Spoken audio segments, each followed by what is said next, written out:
Amis téléspectateurs, bonjour, bienvenue sur Congo Culture. Benka Robinson continue sa marche vers la rencontre des artistes. Aujourd'hui, nous allons à la rencontre de Mavi Diabankana, un jeune écrivain congolais. Il a déjà mis sur le marché du livre, 2 ouvrages, il s'agit de 2 essais littéraires et aussi un article paru dans l'anthologie des écrivains congolais.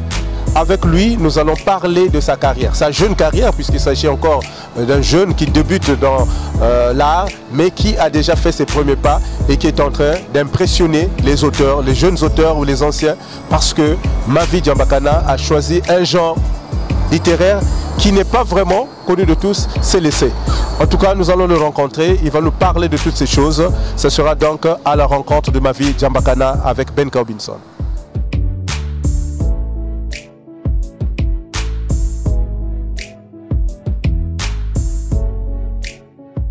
Bonjour Mavi. Bonjour Benka. Alors comment vous sentez-vous? Je me sens en forme et je suis bien portant.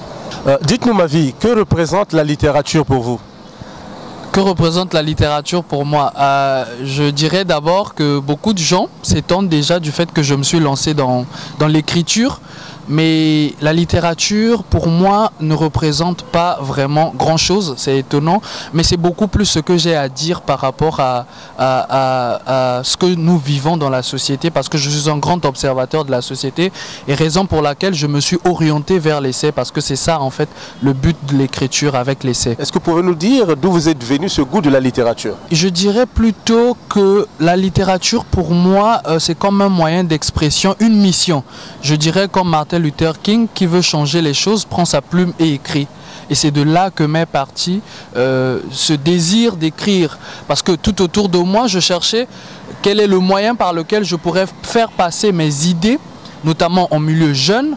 Et je n'ai pas trouvé mieux que d'entreprendre l'écriture pour y parvenir. Donc c'est pourquoi j'ai choisi l'écriture.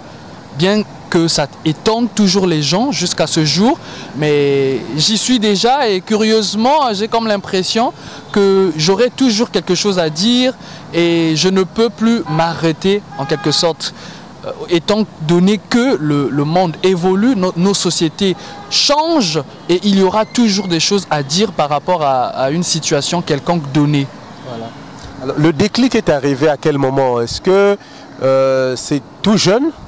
Ou c'est à un certain âge que vous êtes dit, tiens, j'ai des choses à dire, il faudrait que je me mette à écrire?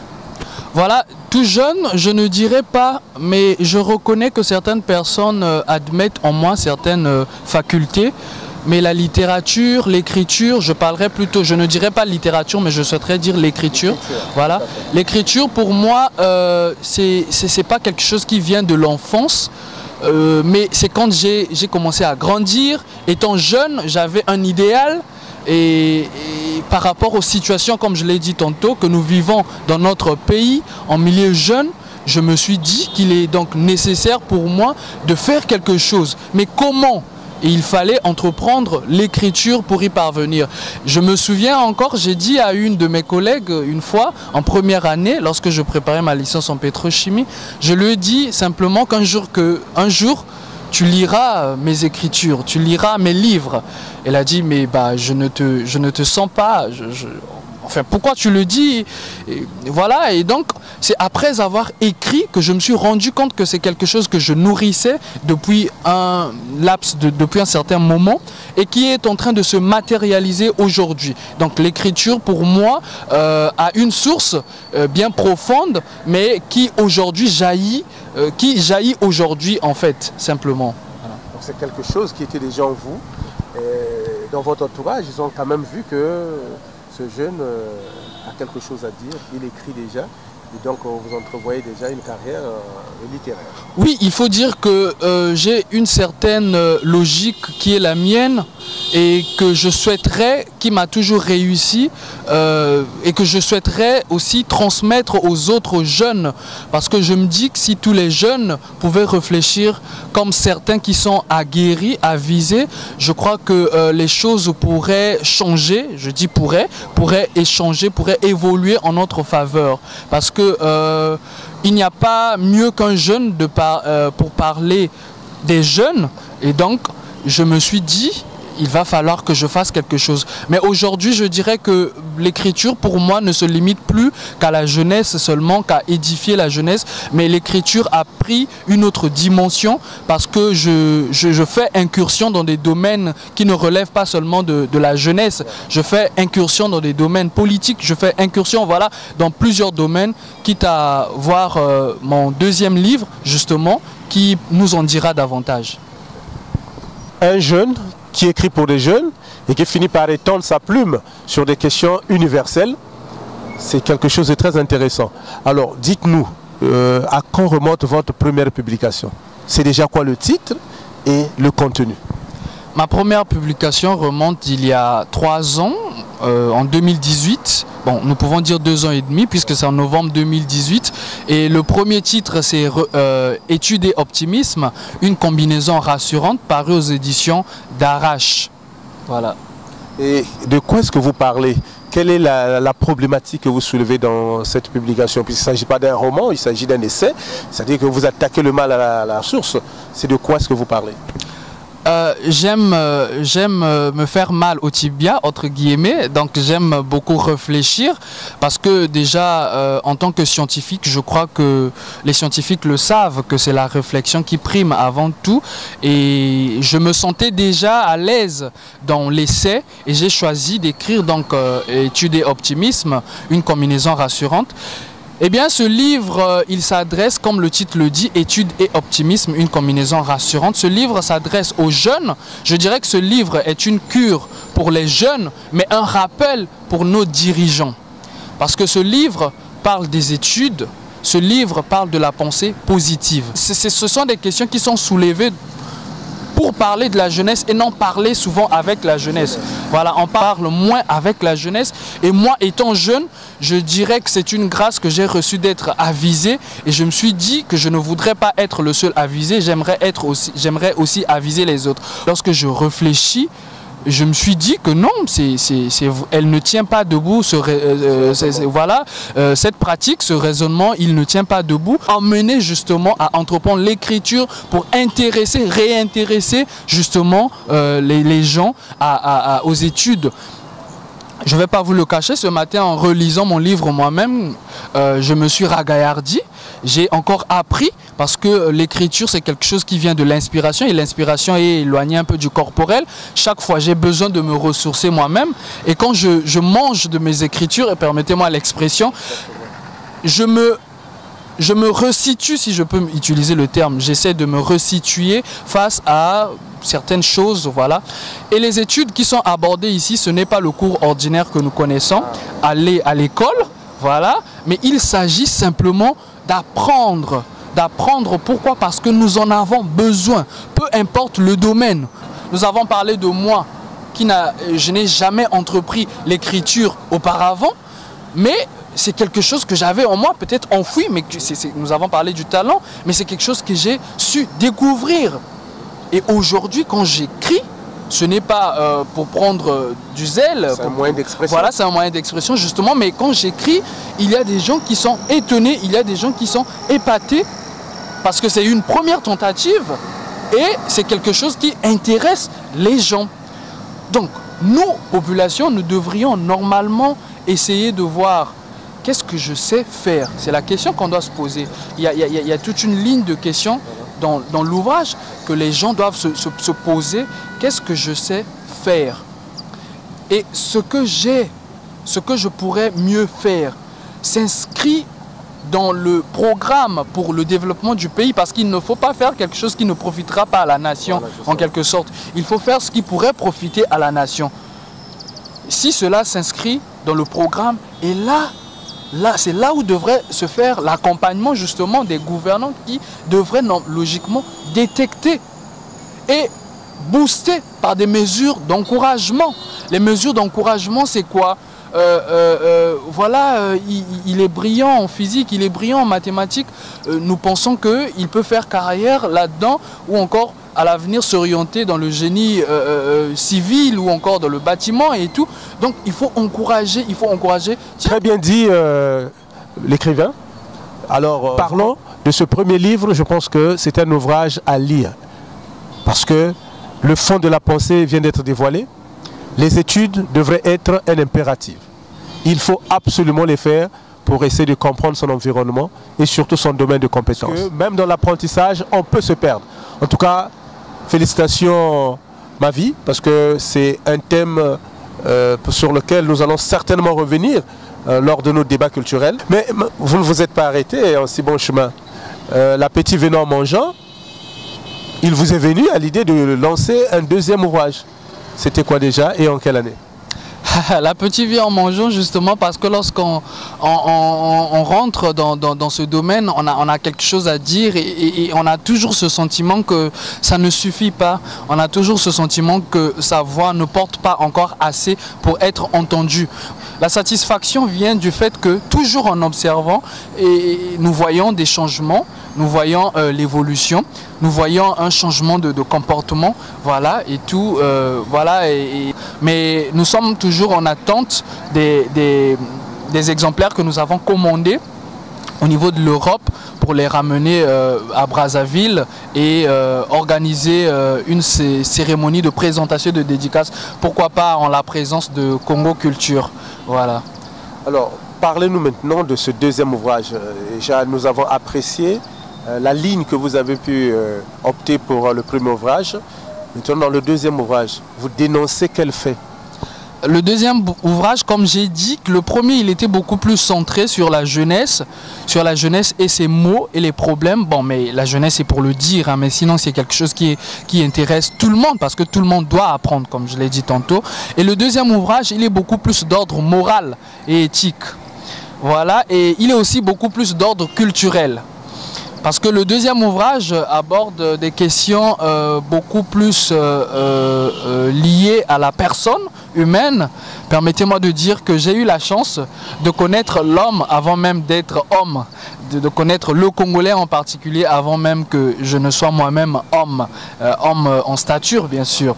Et donc j'ai pris beaucoup de plaisir à retranscrire et à essayer d'apporter quelques éléments de réponse. L'ouvrage d'ailleurs paraîtra, il est préfacé par Julien Makaya. Et donc dans l'ouvrage nous parlons là d'un problème. Je vais essayer de prendre un exemple bien précis.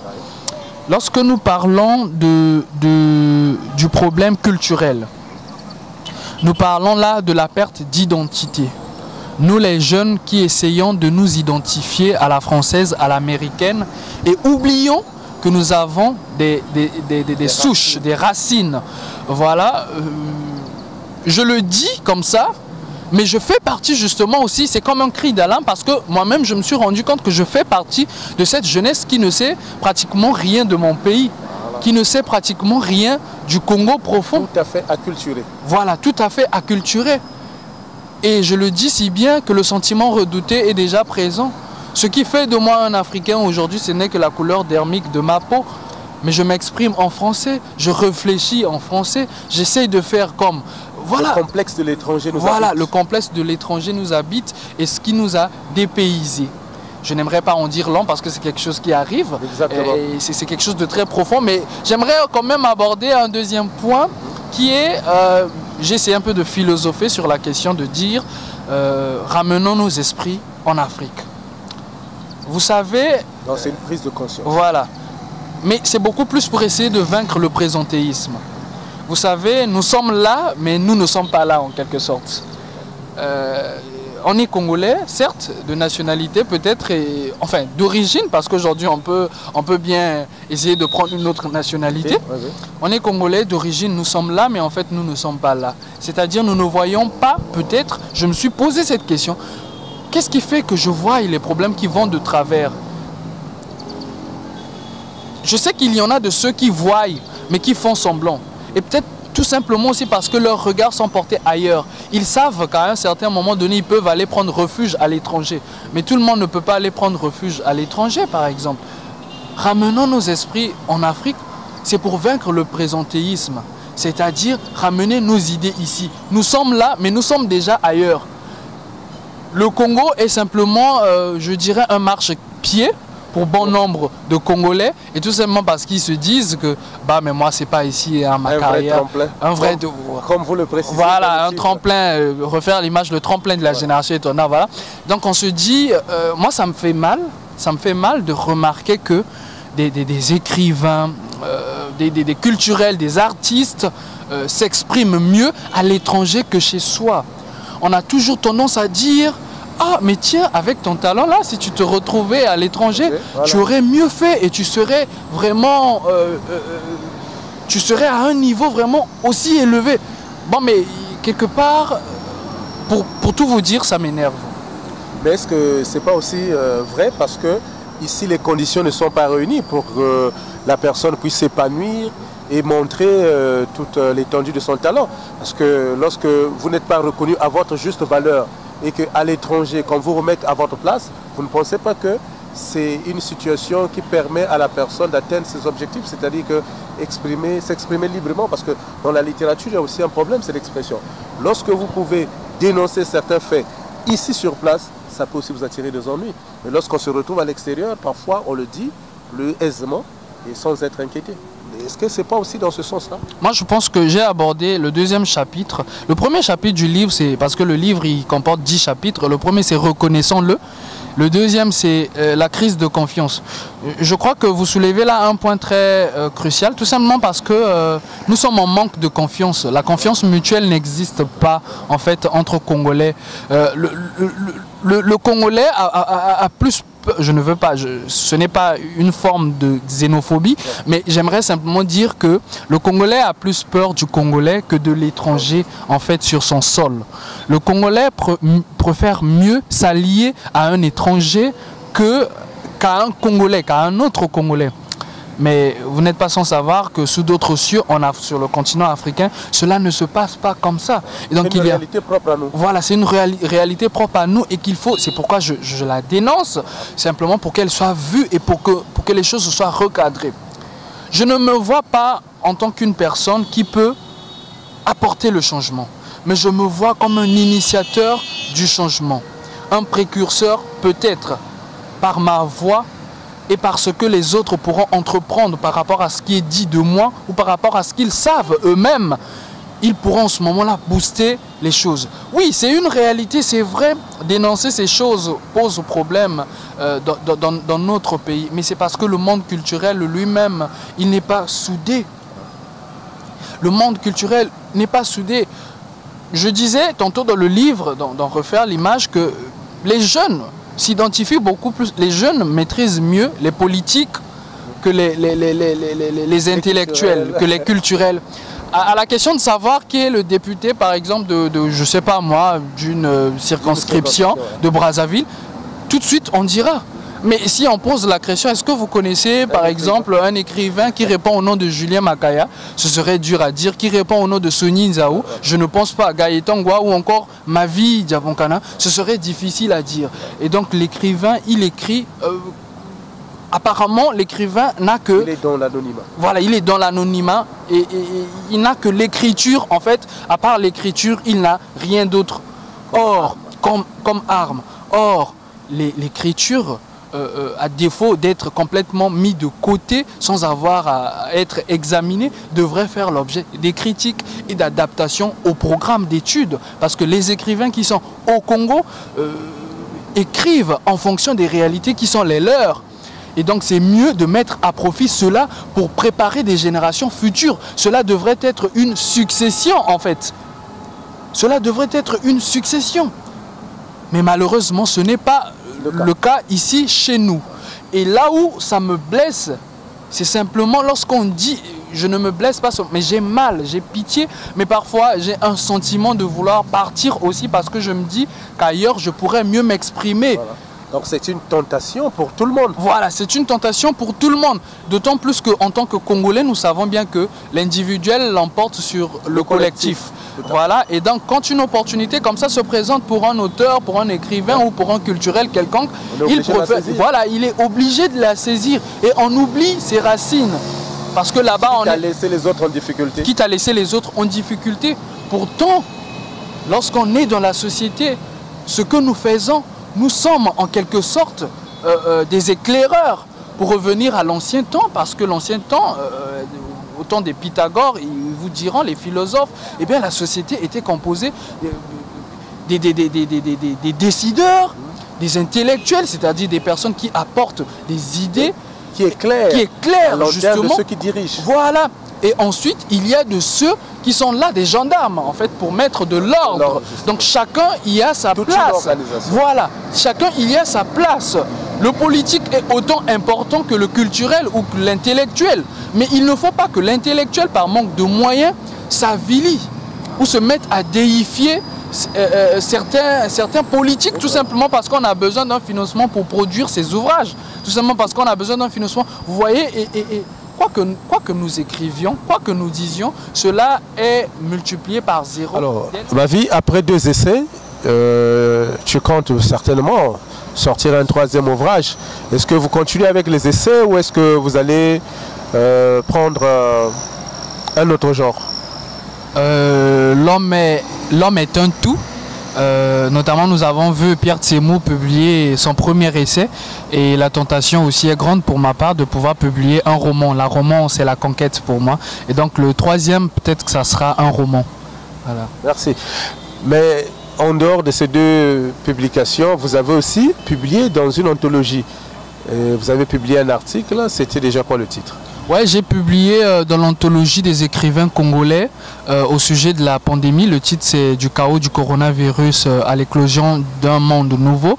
Le titre de mon texte, de mon article, c'est La chronique Corona. La chronique Corona. Et le texte parle de quoi exactement? Le texte parle de, pour faire bref, c'est l'attitude des Congolais face à l'annonce de la maladie et aux différentes décisions gouvernementales qui avaient été prises pour essayer de stopper et d'éradiquer la propagation de la maladie. Donc le comportement de la personne congolaise et les conséquences en fait de ce que cela pourrait engendrer, parce que je dis dans le texte que le comportement du Congolais a mis à nu certains dessous qui demeurent encore cachés pendant que nous peinons encore à être une nation en fait.